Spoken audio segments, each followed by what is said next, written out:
Welcome everyone. My name is Slava Appel. I'll introduce our dear friend Zora here in a second, but I wanted to let you know what's going to be happening in this video. We are, as Startup Visa Services and Canada Business Consulting, have helped hundreds of business owners move their business or start their business here in Canada. A few hundred more are pending their status with government. However, on April the 29th, there was a major change in the startup visa field where there's now a limited number of new applicants that are going to be approved. So government is looking more at the previous applications to make sure they're fair to those that have applied before April the 29th changes.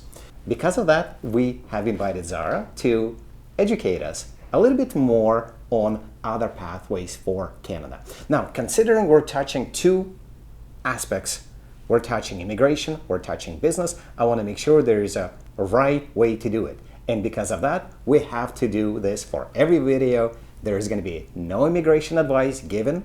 There's going to be no business advice given. Think of it as just an informational session on what you can use to figure out what is the right pathway for yourself. So at this point, I'd like to invite Zara to introduce KPMG, introduce what you do there, what you are going to be able to help our clients and agents to be working with. Well, thank you so much for having me here this morning, Slava. So as you mentioned, my name is Zora Jaffer. I am here with KPMG Law. I am a Canadian immigration lawyer. I've been with the firm for about 12 years. KPMG provides a whole host of various services. I'm sure you've heard the name, but specifically, we have a fantastic immigration group, and we're here today to talk specifically about startups and how you can use different immigration options to help bring your business and launch it in Canada. So tell me a little bit more about KPMG legal team. Most people know as the Big Four, KPMG, more on accounting, more on audits, more on consulting. And whenever I speak about KPMG across the world, in Dubai, in Vietnam, in China, they are kind of puzzled. Law, immigration, and KPMG. So can you tell me more about that? Sure, fair enough. So, the law practice started, as you can imagine, with the tax folks. That's, certainly was a part of the law group for a long time. We then implemented an immigration group about 13 years ago. After that, the law group expanded further, and we've introduced business law. We also have employment law, and we're able to provide a whole suite of services to various businesses, and depending on what your needs may be. So we definitely are able to support kind of beginning to end for startups. And in terms of when you hear KPMG, what do you think? Oftentimes you hear the name and you think, massive fees and these huge, but we do have a group that's specifically dedicated to startups and helping startups, launch their businesses, incorporation or tax advice and immigration as well. Now, I have had clients who phone me in advance and they're like, well, I am rich, their words. I have a lot of money. I want to immigrate, but I don't want to just talk to an immigration lawyer or immigration consultant. I want a cohesive solution for both migration of my money, my estate, and and myself and my business. So is that what KPMG is doing? Yeah, absolutely. We can provide the end-to-end suite of services for companies looking to launch in Canada. And so, typically when I get somebody with a question on how to come to Canada, we'll have 3 to 4 main people on the phone. You'll have tax advice, you'll have business law, and you'll have immigration. And we'll get together to make sure, however you want to launch or establish your business in Canada makes sense from an immigration perspective so that you can actually come to the country. But also in terms of your tax advice. Are you leaving money on the table by setting up your business in this way versus that way? Are there incentives that you need to be made aware of from day one? So being able to provide businesses with that end-to-end suite of services, they really appreciate it, and they know, they can have single points of contact with KPMG. Everything is flowing through one entity, one business line to support their expansion into Canada. And we would be the ones that are setting up those connections. So considering we're responsible in almost all of the cases for our clients to make sure that their business plan is up to par, to make sure that their transition to Canada is properly thought through from employment, from the dates, At that point, we'll do a handoff and your team takes over and provides them to start off with an advice on taxation, migration, to make sure that everything is properly taken care of, right? Yep, absolutely, absolutely. Now, we have done a lot of startup visa files together. We've introduced quite a few clients that were halfway through, meaning they received their letter of support, which is halfway point. They had their business approved from the perspective of it is a good business, as discussed in some of our previous videos for the startup visa path, which gets approved at first by a designated business organization, such as an incubator or an angel group or a venture capitalist group. So at first they look at the business, then they vet it, then they would issue that letter of support based on a proposal that we help the clients with. And from that point, that's the halfway point. You get the letter of support, we hand it over to KPMG team, and what do you do with it next? So usually once Slava's made the intro, we want to speak to the founders and get a sense of who they are, what they're doing. We'll definitely review the information that Slava and team has provided to IRCC and just get a better feel for who the company is and who their founders are. We'll then have a conversation of how do we get you into the country? Who are you bringing with you? Are there co-founders, spouse, children? What does that look like? What's everybody's ultimate goal?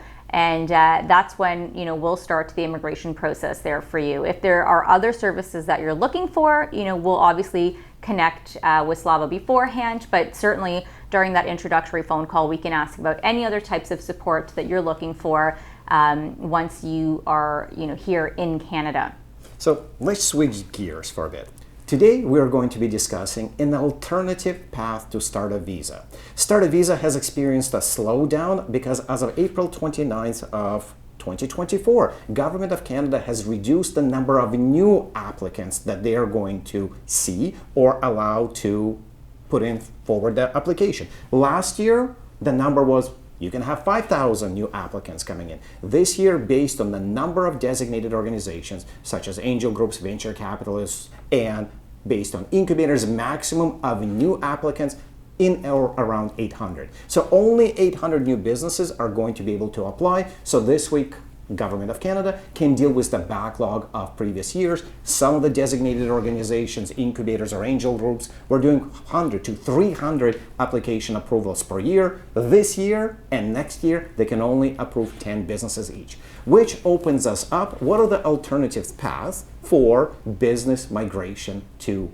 Canada, considering we're 100% dedicated in a business-to-business environment. We only deal with migration professionals to be helping their business clients to come here to Canada. I want to explore this business expansion. This means if someone had a previous business, and we're going to talk about qualifications, in their own country over a year, there is an alternative path that is available to them that also may qualify those people for an express entry pool, for provincial nominee program. So there is other pathways that this path opens up. So to start off with, in order for someone to qualify for this business expansion, what should their role be in the company prior to them applying?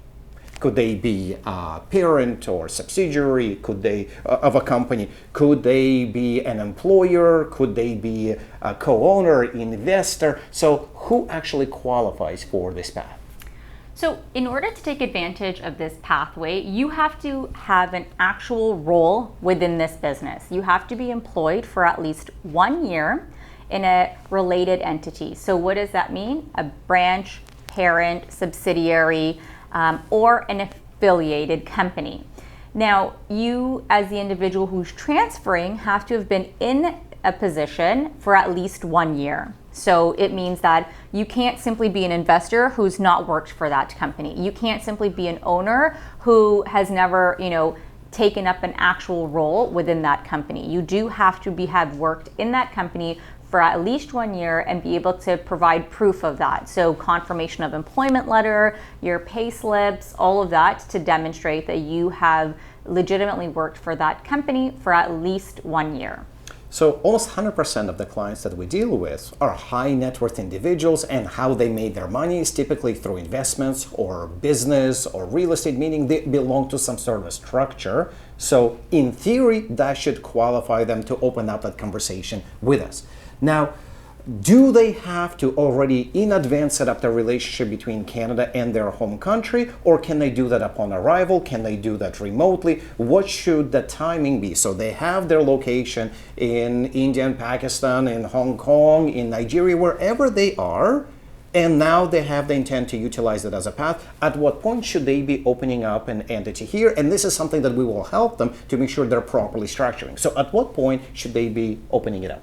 So when you're filing an application to the government, what they do require is that the business is incorporated in Canada. So Slava, that's something that you can help with prior to filing that application. So it's not necessary that you have a physical office space before you make that work permit application, but you do have to have a business incorporated. The address in the incorporation can be, your legal counsel, or it can be, another office space that you're going to perhaps be using when this individual transfers into Canada. But the incorporation is really the only thing that needs to happen prior to setting up that work permit application to be filed.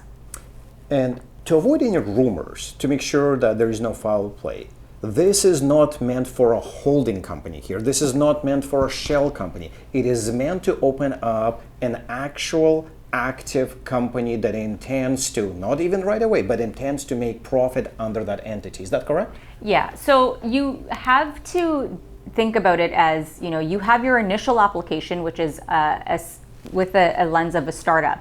But in order to extend that application, so the first application would typically be issued for a period of 1 year.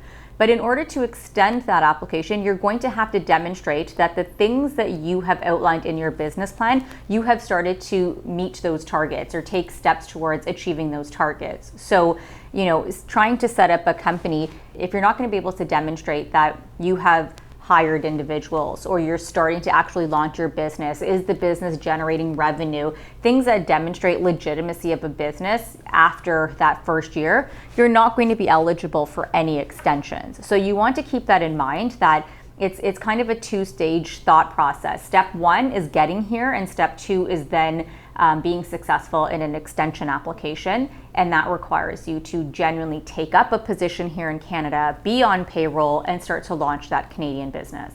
And again, if you're wondering, hey, I'm coming to a brand new country, how can I keep it all in mind? Yes, there's going to be a checklist. Yes, there's going to be a document. We are here to be your Sherpa, to be your guide, to be the manager of that entire experience, to make sure that you don't fall through any cracks, to make sure that you're properly set up from the legal perspective, and from when government is going to take a look at it again to say, they said that they're going to open up an office, to make sure there's a check and balance that yes, you actually have opened up that office.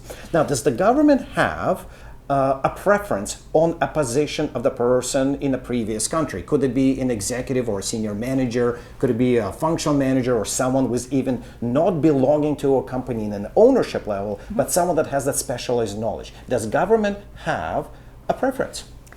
There's no preference. Either is fine. So what you'll typically find is that when you're launching a new business in Canada, you either want to bring over your executives and your senior managers, because those are going to be the people who launch your business in Canada.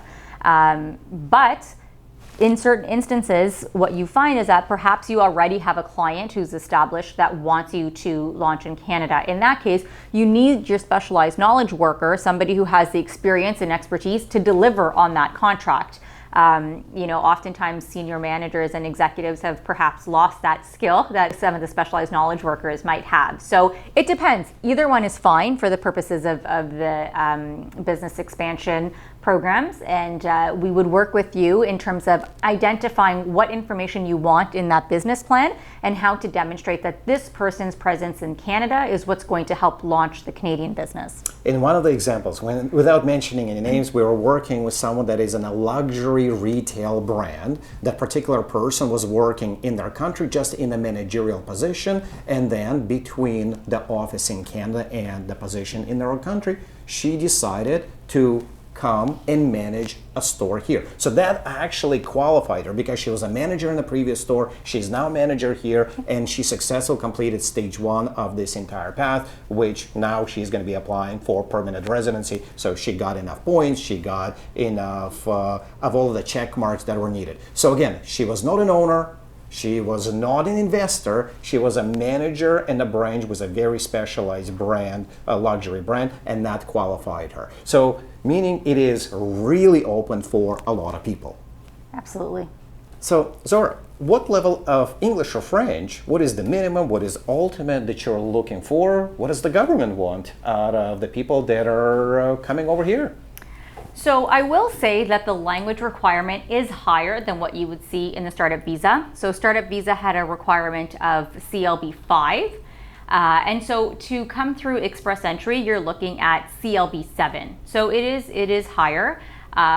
So, you know, there are tests that are available, and you can practice for them. So lots of prep material that's available if you want to study for the language test. Now, the great thing is that there are additional points that are available if you speak French. If you speak French at, you know, a fluent level, there are substantial bonus points that are also awarded for any French-speaking nationals, but it's not a requirement. So if you're comfortable and you want to take the test in French, great. If not, English is sufficient. But for the phase one of it, for them to come over, to start working here, to establishing, so they could be at level 5, which where majority of our clients usually start. They're now here for a year. They're picking up additional language skills, so they can, by just being here, speaking English to their clients, to their associates, to their co-workers, start bumping up that English level. And of course, if you feel that you haven't reached that level yet, you are not lost. There's other ways for you to continue staying here, continue working here until you beef up those numbers and come up to level 7. Is that correct? Absolutely. Yep. Yeah. Wonderful. Does the experience working in the previous country help towards the point accumulation, whether they work 1, 2, 5 years, and if they also had a managerial or higher position in the previous company? Absolutely. So foreign work experience is definitely something that the Canadian government values. So that is something that would be awarding additional points in Express Entry. So the level is not as relevant as the number of years. So up to the previous 6 years, specifically the last 3 years, those are the main things that IRCC is going to be looking at. Now, I love being in Canada because we are accepting of everyone. I went to Government of Canada website to see, is there any country that is restricted? Because many of the other countries restricting specific nationalities. So from what I've read, there are no restrictions on any country. How about on your side? Have you seen any countries being restricted? No, there's no restrictions in terms of what nationalities are accepted to file the applications. What I will say, though, is that in certain instances, you might see a delay in the processing of the background checks. So in certain instances, it takes longer to verify the backgrounds, but by no means is that a bar from the application. It doesn't mean that your application will be refused. It just typically means that it may take a little bit longer for the approvals to come through. Right, and I remember when some of the countries stopped on their own level IELTS testing, but in this case, person comes over here already, so they can do IELTS tests here. So I remember when China, when Russia, well, other countries were on complete lockdown, they were not allowing their nationals to test for English. Under this program, now you could be testing for English right here, which is a good thing for those people wanting to come here. Now, let's talk a little bit about the business plan. There are specific requirements such as projections, competitive research, go-to-market strategy, marketing plan, hiring plan. In your experience, what are the most important aspects of the business plan that is going to go to government for vetting? So I think what people need to keep in mind is that you're not submitting an application to a business expert. You are submitting an application to an immigration official. And so it's a very common sense approach to things. The thing that's of utmost importance is going to be how many people are you looking to hire? Because you want to demonstrate that there's benefit to your expansion into Canada. How many people are you hiring? How much are you looking to pay these people? And do you have the money to pay these people? Because, you know, promising to hire 45 people, but also confirming I'm going to spend $100,000 in 5 years really doesn't add up. So you want to take a common sense approach to that. How many people are you looking to hire? How much can you afford by way of payment to these people? And at what points in the next 1, 2, 3 years are you looking to hire these individuals? The other thing to keep in mind is the government does seem to really want to demonstrate that there are physical office spaces that you're going to be using to launch your business. So just keep that in mind, not necessarily exclusively virtual workspaces, a space where you can come together, do some co-working, and have a team together to launch your Canadian business. Those are the two big ones, I'd say. Now, is there a minimal number of employees? Can you say year one plus one employee, year one smaller office space that has 2 desks, year one only spending $50,000 on marketing? So is there a minimum or is there an ultimate? What do you think? Yeah, I mean, again, you want to think about it from a common sense perspective. So there's absolutely no minimum. You don't have to have a specific number, but where the numbers are quite low, that's where you want to be mindful and really thoughtful about. If you're saying it's a slow growth, if you're saying you're not going to be hiring as many people, why? Explain what's happening, explain, what your growth trajectory is going to be looking like. And we've absolutely have had success with some of those smaller numbers, not a problem. Wonderful. Again, it opens up to more people the ability. So if they were running a 10-person company, 15-person company here, it doesn't make sense for them to say that they're going to duplicate and have the same thing here. So year one, it could be just 1 or 2 employees in order for them to qualify. Yep. Zora, how important is the compliance to the business plan? So if the business plan said I'm going to spend $300,000 on the development, but I spend $288,000, how nitpicky is IRCC? Again, common sense approach. If it doesn't make sense, they're going to question it. If you're off by a few thousand, it's likely going to be okay. So what you want to do is just provide a rationale as to why you may be off plan. And typically we've found that the officers are quite reasonable when it comes to that. All right. Now, how fast can someone actually come here? So our team helps them with the business plan, finds them in the office, registers their company, collects all of the information, submits it all to you. You've interviewed, you file. How fast can someone actually get to Canada, feet on the ground, their kids at university? Yeah, so it typically will depend on the visa office that we're looking at. So some offices are a little bit slower than others, but I think you can safely say within about 3 to 4 months, you would have the ability to travel into Canada. Now, I have heard under this path, well, not just heard, I've experienced it. It has one of the highest approval rates for the actual work permit for people to come to Canada. I heard a number as high as 80 or 90%. What is your experience like? Well, I think those are our applications that you're talking about. Okay, not everyone else's, all right. No, I mean, truly, there are a lot of refusals that we do see for this category. Not that we see them as the ones that we file, but because people don't really understand the requirements of this program, if you look online, it's not entirely clear what an officer might be looking at. So if you're just using the IRCC website as guidance, sometimes it's just not sufficient, it's not detailed enough. But where you're able to submit a truly detailed business plan and you're able to demonstrate that you have checked off all the boxes that IRCC is considering when issuing this type of a work permit, there is a very high success rate in doing so. So one of the things that I will say, for example, things like demonstrating your financial ability, that's something that oftentimes is overlooked. It may not be specifically outlined on the IRCC website, but it certainly is a key consideration for immigration officers. So when you have everything in place, it's a very high chance of success for these types of applications. All right, and that's, of course, no one wants to gamble. Yep. And again, this is why we are there. We're their Sherpa, we're their consultant to make sure that everything is put properly together, to make sure that they're sticking to their actual business plan of activities. And when the officer is checking that the activities match the business plan. Yep. Now, in order for them to stay, let's say they still need to study English a little bit longer, in order for them to stay longer in Canada before they actually apply for permanent residency, so they're still in a temporary work visa status, how easy is it for them to reapply and get an extension of that work visa? And what are the considerations? What do they need to do in order to continue?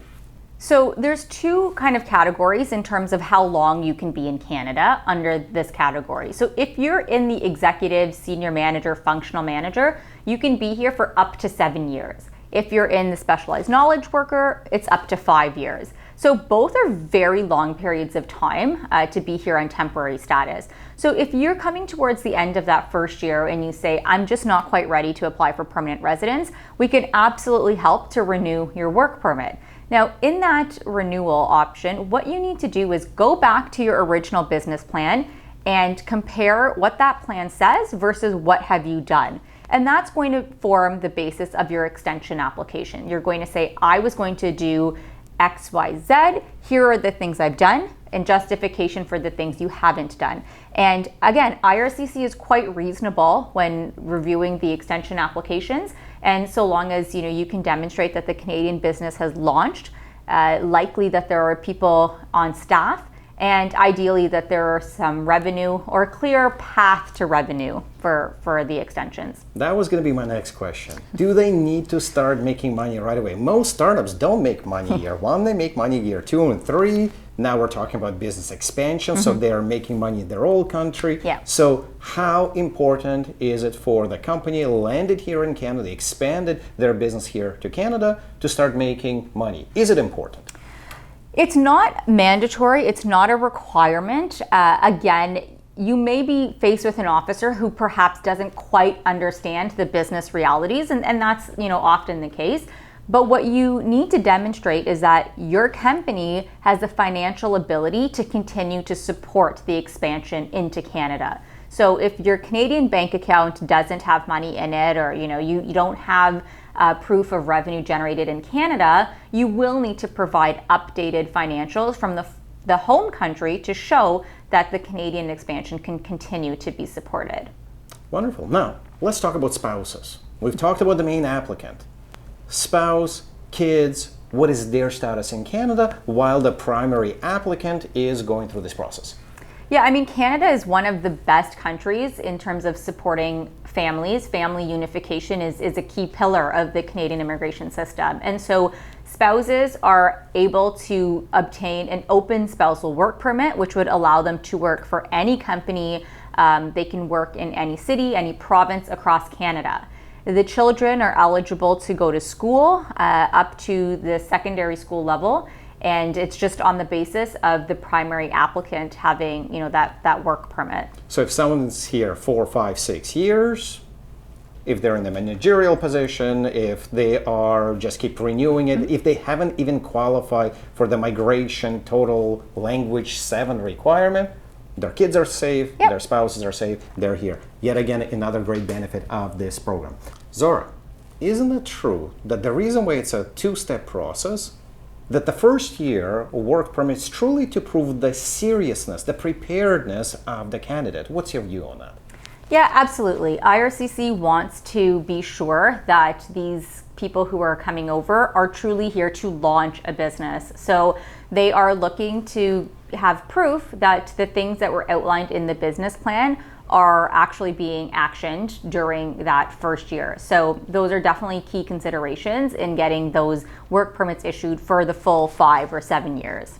Do you have any guidance on how much money the applicant has to show in order for them to expand their company to Canada? For example, if they have a really well-run operation in their own country, do they need to show that they need to spend $100,000, $300,000, or can they say they have $50,000 for business expansion because the employer is going to be self-employed in that business. They're not going to be hiring until they start generating some profits. The office space is not going to be that much expensive because they don't need that large of an office. So do you have guidance? Is it $50,000, $100,000, $300,000? What is that ultimate beginning level of the budget?